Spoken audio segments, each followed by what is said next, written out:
Naranasan mo ba na magtago ka sa inuutangan mo? Bukla ako 3 bike agad. So yun ay tutubuan. Hanggang hindi ka nababayaran.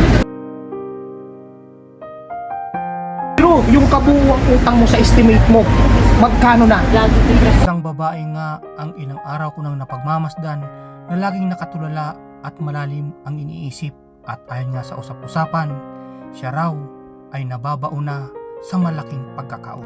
Tunghayan natin ang kanyang kwento na siguradong marami ang makakarelate. Hi ate, magandang hapon po. Kumusta po kayo? Ito, uman. Nilapitan ko kayo kasi ilang araw ko na kayong napapansin na malayo yung iniisip nyo. Nakatulala kayo lagi. Kumusta po ba ang business natin? Marami kasing utang. Marami kayong utang. So, nakita ko yung tawilis nyo ngayon, konti na lang, ilang piraso na lang. Dati, marami siyang nakalagay sa... Kasi ito, inuutang ko lang din naman ng paninda ko. Ngayon, nakakadami nga ako ng kuha, nakakabenta naman ako. Kasi yung pinagtindahan ko, kulang pang ihulog dun sa... So, ang topic natin ngayon is usapang utang. So, ang daming nakaka-relate nito, sigurado. So, ayan mga ka-idol, magandang hapon. Grabe yung usapin natin ngayon. Usapang mga utang. So, panigurado, maraming makaka-relate. So, ayan ate, gano'n pa karami yung pinagkakautangan nyo? Marami kasi, iyan, nung una, si Kuya Dennis naman, si Kuya Ilang persona po ba yung pinagkakautangan nyo? 10. Tapos yung paninda mo, mga ganito lang. Marami ka dating paninda. Katulad kina Ira, nagkukuha ako ng 5 kilo, 5 kilo. Nabibenta ko naman, malaki naman yung nabibenta ko. Kaso dahil mas maraming ang tapos sa kasi paliwagi ko lang kinikita ko. Kulang pa yung kinikita mo pang bayad sa utang. So, gaano pa kahirap ate bilang isang nanay na maraming utang? Wala nang nakikira sa pinagkitaan mo kasi pinambabayad mo sa utang. So, ang nangyayari sa sitwasyon mo, utang ka ngayon, tapos ipambabayad mo sa utang mo ulit. So mga ka-idol ko, yung nangyayari kay ate, utang ka ngayon, tapos pambabayad mo sa isa, utang ka na naman, ipambabayad mo sa isa. Kaya umabot na ng marami yung kanyang pagkakautang. Sa ngayon, magkano halaga yung pagkakautang mo ate? Sa estimate mo, mayroon bang 100,000? O mas may? Kasi katulad sa Bombay, utang ka 5,000. Oo. Pero yung 5,000 na yun, kailangan ng items mo. Nasa 200. Ito kasi hindi Pag umutang ka 2,000. Halimbawa, 5,000 ang inutang mo, plus may items pa halaga 2,000. Kasi katulad ng mga bedsheet, na mapipili mo lang yung halimbawa 800 sa kalimutan. Alam niyo mga ka-idol ko, naiintindihan ko si ate kasi pinagdaanan ko rin before yung mangutang sa 5-6. Pag umutang ka ng 10,000, may tubo ng 2,000. Sobrang hirap po talaga mga ka-idol ko makaalis. Lalong-lalo na kapag paikot lang yung paninda mo, kapag maliit lang yung puhunan mo. Ate, eto, magbibigay ako sa iyo ng konting tips. Ha? Galing sa aming programa. Kasi napansin kita na ilang araw ka na medyo malayo yung iniisip mo. Alam ko na may mga problema ka sa bayarin about sa utang mo. Nandito yung programa namin para makatulong sa iyo kahit sa konting bagay. Pero yung itutulong ko sa iyo, hindi mo ipambabayad sa utang ha. Hindi ako mabayad na ipambabayad sa utang. Kumbaga, ito, sisimulan mo para sa pangpuhunan mo kahit paano makabili ka ng maraming tuyo. Yung pinagkakautangan mo, kakausapin mo sila na hindi mo muna sila babayaran kasi ibibigay mo lang muna bibili mo muna ng paninda mo.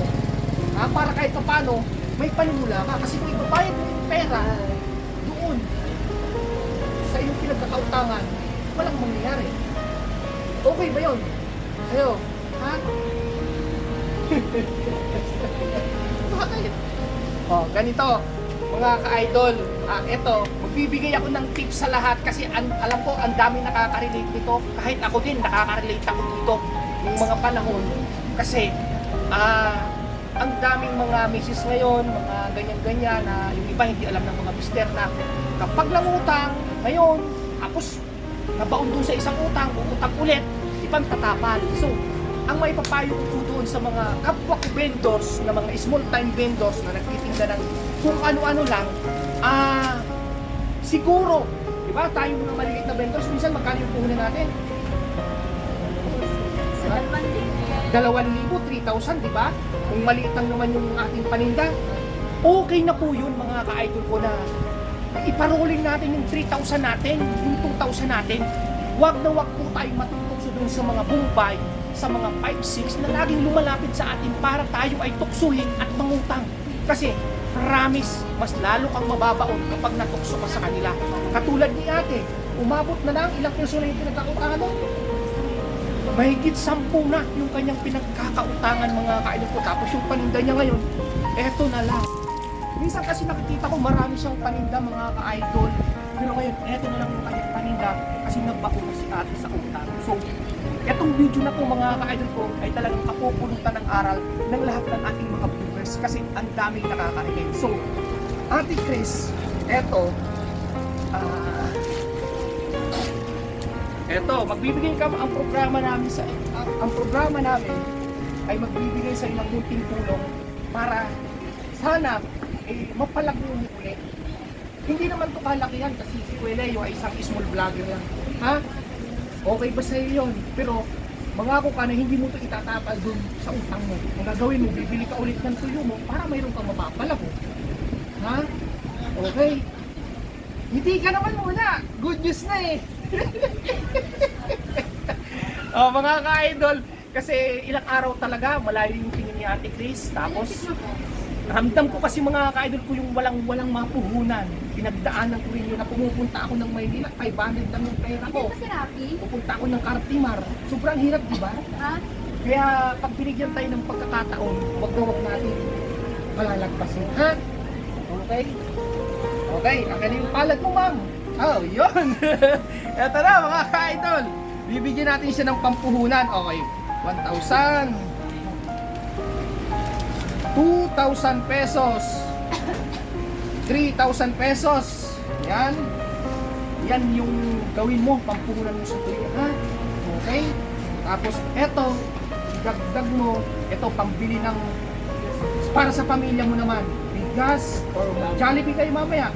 Ha? Okay ba sa'yo yun? Oh, kunin mo na. Ayaw mo yata. Masaya ka ba? Masaya ka? Anong masasabi mo? Maraming salamat. So, alam niyo mga ka-idol ko, sa panahon talaga ngayon, talagang maraming problema, maraming pagsubok, maraming challenge. Pero yung masasabi ko sa iyo, Ate Chris, laban lang lagi. Ano? Hindi niya ako nakadaan. Kasi iba't iba tayo ng challenge sa buhay. Ikaw, ganito yung pinagdadaanan mo. Yung iba naman. Bakit naiiyak ka? Sige, ano bang masasabi mo pa sa amin? Sige, ikaw naman, ano bang masasabi mo dun sa mga nanay? Nagiging emosyonal mga kaidol ko si ate. Ano po? Gano'n ba talaga kahirap yung sitwasyon? Kasi, di ba, dati naman, dati ko pag may utang, tapos ganyan dumami na naman. Kasi tumal kasi. Sobrang tumal. Yung paninda ko kasi, tapos nangyayari yung benta, malakas naman kumita eh. Kaso yung benta, kahit paano gawin, hindi siya doon sa tamang sa Kaya pag may lumapit na magpapautang, utang na naman. Gano'n na nangyari. Naranasan mo ba na magtago ka sa inuutangan mo?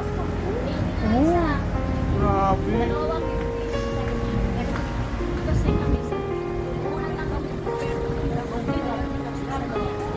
ito kami 300 lang yung benta mo. wait lang. Tapos, Makakalimutan ko pa. ang 1,000 babayaran mo, 1,000. Grabe. So, ang dami talagang makaka-relate sa kwento na ito mga ka-idol ko. Kasi ito'y hindi simpleng problema ng ating mga misis or ng ibang mga mister.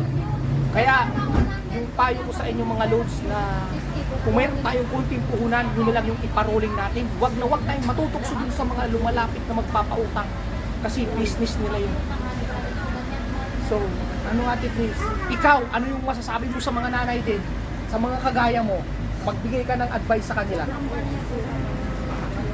Kung may kaunting pera, tapos wag na maghangad na Makahawak. ipadluho yung pera ninyo. Kasi kung katulad ko, ako nakatutang din, pinaluho ko rin sa mga anak ko. Bukla ako 3 bike agad. So yun ay tutubuan. Hanggang ngayon, hindi ko nababayaran. Magkano ng halaga ng utang mo? Siguro maabot ng Valentine. Yung 10,000 na hiniram ko na, pinili ko lang handa. Hindi ko na pinili. 10,000 na nautang mga kayo ko pambili ng bike ngayon ay nasa 40k na. Yun yung napakahirap po talaga mga ka-idol. Yung nahuhulugan. Pero nakabayad ka na rin sa 10,000. Kasi malaki na dami ako utang. Pero yung kabuuang utang mo sa estimate mo, magkano na?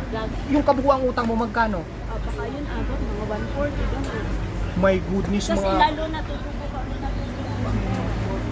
my goodness mga ka-idol ko, biruin mo si ate ay umaabot na ng 140k yung kanyang pagkakautang. May mga bangko din ako.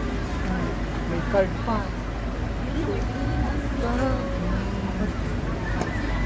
Ibig sabihin ng utang ka, pinambili mo ng motor. Oo, dati, kasi nasira mo ito namin. Nagtong ako sa card. Nag-second kami, binili namin ng motor. Tapos siguro 1 year lang sa amin, lagi siyang pasira-sira. Kaya ako nakakautang, hindi ko nagpapagawa. Tapos nung January, nasunog naman. So, isa pa mga ka-idol ko na advice sa lahat, kapag tayo mangungutang, huwag natin ibibili ng pangkapritsyo laang. Kinakailangan ilalagay po natin sa business, lalo na kung small time vendors ka lang. Kasi kung wala kang ibang pinagkukunan, siguradong maluluwi ka lang at babagsak ka, mababaong ka sa utang, katulad ni ate na umaabot na ng 140k yung kanyang pagkakautang, wala na rin siyang paninda. So, ayan mga ka-idol ko, sana po ay yung ating kwento, yung kwento ni ate, ano nga pangalan mo ate? Yung kwento ni ate Chris ay magsilbing aral po sa lahat ng ating mga nanay, hindi lang sa lahat ng nanay, sa lahat ng ating mga viewers. Maraming salamat po sa inyong patuloy na pagsubaybay. Ate, sana nakatulong kami sa iyo kahit sa maliit na pamamaraan. God bless. Laban lang, okay? Gaano mang katindi ang ating mga pinagdadaanan sa buhay mga ka-idol ko, ay lagi natin pipiliin ang magpatuloy. Pagkatiwala natin ang lahat sa ating puong may kapal na laging nakagabay sa atin. Muli, maraming salamat sa palagi niyong pagsubaybay at nawa ay lagi tayong pagpapalain ng Panginoong Diyos tayong lahat. Maraming salamat.